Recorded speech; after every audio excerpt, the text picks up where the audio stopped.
Hi everyone, and welcome back to my channel. And today I'm looking at self-awareness and communication. When we started this series of communication, I talked about being self-aware before you even understand the other people. And when you understand yourself, you live a life consciously. You are authentic and you're intentional even in the way that you communicate. So if you are self-aware, you connect more easily with other people because you already understand yourself. Then you treat people with kindness, compassion, and they will do the same for you. And that's why I'm saying be self-aware, understand others so that you communicate at that level. And then when you communicate, you are communicating in a language that they understand. Then you follow your true path in life, regardless of what is happening. Currently, we talk about the economy and different things that are happening in different parts of the world. So we might not be able to follow that true path in our lives because of the disturbances and the things that are happening around us. We are so distracted. But if we are self-aware, then we know how well to communicate or how to live our lives. Then we build a career that we love based on our natural talents. Do you understand your talent? So what kind of career are you building? And I have also told people, when you go out there, you are interviewing or you are talking to people that you know, you are telling them to assist you to look for jobs. You are not telling them that you are looking for anything. For example, now that I've been out of a job, I am not looking for anything. I'm talking about the skills that I have. In fact, when one asks me, I'll tell them I'm a trainer and I want to see how I can monetize my skills. So build a career that you love based on natural talents. I also say that I am a natural trainer. Can't you see that? I guess you can. So you live authentically and openly, understanding yourself and what you can do, your capabilities. So you're not forcing anything. So you resolve your inner issues so they don't get in the way of your progress because you are self-aware.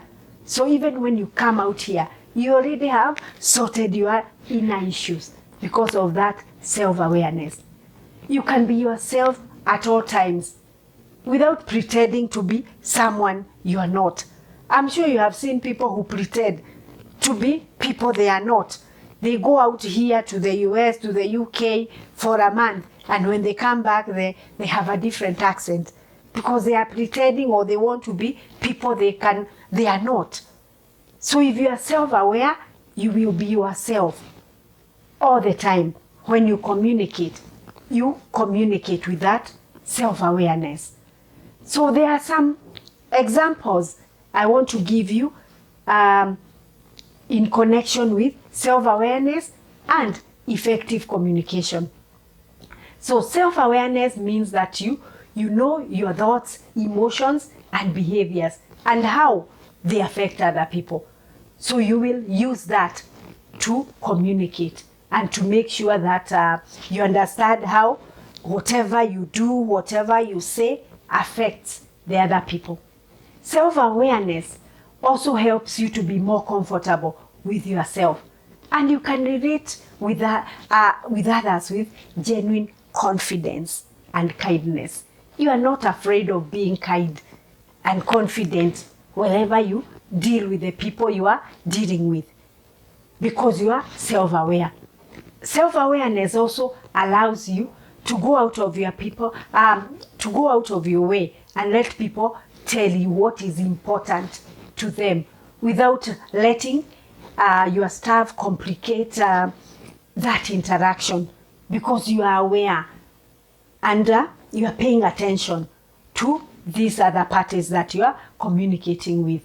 It also gives you ability to shift and always have a talk without necessarily being egocentric. I've talked a lot about hearing, listening, and waiting for people to tell you exactly what it is that is going on, so that when you even respond, you have already heard what the other person is telling you.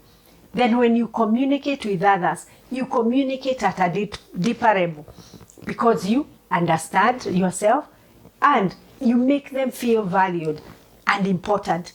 There is nothing as good as letting people know that you value them.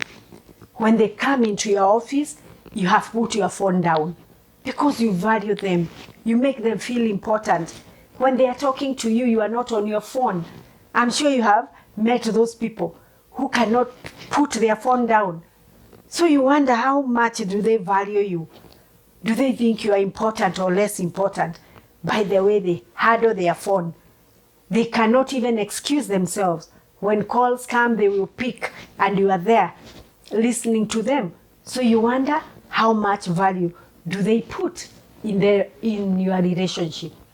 Then self-awareness also helps you understand how others see you and how you can adapt and make more meaningful connections and build stronger relationships. We all need those strong relationships. I'll be talking a little bit later about transitioning and the way meaningful connections are important, and the people you need and the people you don't need in your life, even as you transition in different places. You know, we are always transitioning, either out of a job or into new positions.